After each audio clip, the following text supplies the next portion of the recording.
Already ఇప్పుడు ప్రతిపక్షంలోనే ఉన్నారు అక్కడ.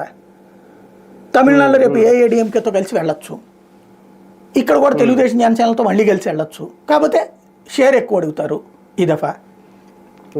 34కి వచ్చేటప్పటికి మాత్రం పవర్ కోసమే చూస్తారు అప్పుడు మేబీ.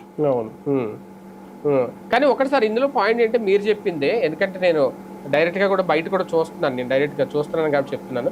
భారతీయ జనతా పార్టీ అధికారంలోకి రావడం వేరు, మిగిలిన పార్టీలు అధికారంలోకి రావడం వేరు ఏమో అనేది ఒక ఉద్దేశం. ఎందుకంటే బీజేపీ డెవలప్ అయ్యే కొద్దీ కూడా నేను ఈవెన్ మొన్న శివరాత్రి సందర్భంలో అది కూడా చూసాం, ఈ ఆర్ఎస్ఎస్ కార్యకర్తలు హిందుత్వంలో పొద్దున్నే రావడం, రోడ్ల మీద వాళ్ళు ఈ జెండాలు పట్టుకొని తిరగడం, ఒక యాక్టివిటీ గతంలో లేని యాక్టివిటీస్ ఇప్పుడు కనిపిస్తున్నాయి.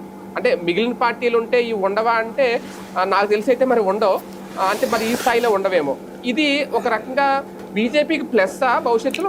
బేసిక్గా మనం అబ్జర్వ్ చేయాల్సింది ఏంటంటే బీజేపీని ఆర్ఎస్ఎస్ ఇది ఆర్గనైజ్ చేయట్లేదు.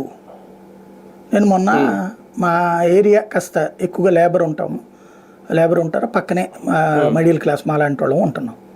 అక్కడ ఈ వినాయక చవితి కానీ లేకపోతే దసరా కానీ భారీగా చేస్తున్నారు. చేస్తున్నటువంటి వాళ్ళు పేదలు ఎక్కువ ఉంటున్నారు. నేను అట్లాగా ఉన్నటువంటి వాళ్ళు పలకరించి నమస్తే అన్న అంటేను, ఏందబ్బా మీరందరూ ఇవన్నీ చేస్తున్నారు, ఎవరన్నా ఆర్ఎస్ఎస్ వాళ్ళు వచ్చారా బీజేపీ వాళ్ళు వచ్చారా మీ దగ్గరికి అంటే, ఎవడన్నా నా కొడుకులు ఇదే ముక్క అన్నాడు. వాళ్ళు ఎవరన్నా